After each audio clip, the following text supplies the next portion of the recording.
To install the RAM phone mount kit on your Polaris XPEDITION, follow these steps. Start by parking the vehicle on a flat level surface. Ensure it is in park and remove the key.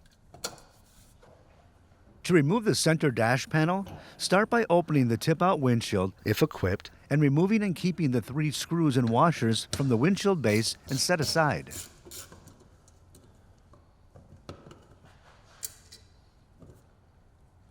Next, remove and keep the 2 push-pin rivets from the center dash panel.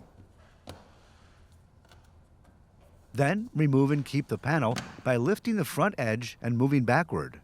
For optional support for your phone, loosen the mount arm by turning the knob. Next, remove the grip from the mount arm.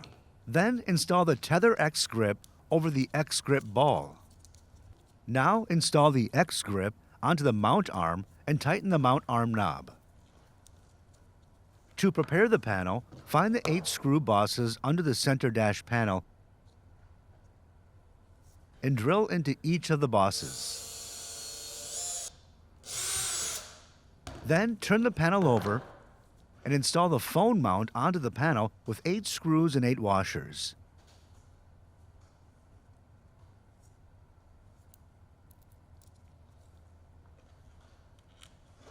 Hand tighten the screws until fully seated.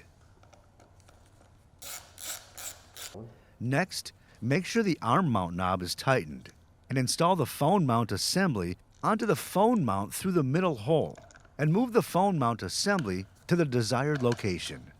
Then rotate the mount arm clockwise to firmly attach the arm mount to the phone mount. Now, to adjust the position of the standing phone mount, loosen the mount arm knob and move it to the desired position. To reinstall the center dash panel, slide the rear tabs into the dash and lower the panel into position. Reinstall the windshield base with the 3 screws and washers. Torque to specification.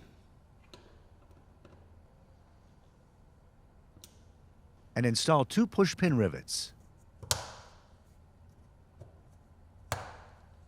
Next, push the phone mount arms to insert your phone and put the corners of the Tether X grip around the phone for extra protection. For more information, see your authorized Polaris dealer or visit Polaris.com.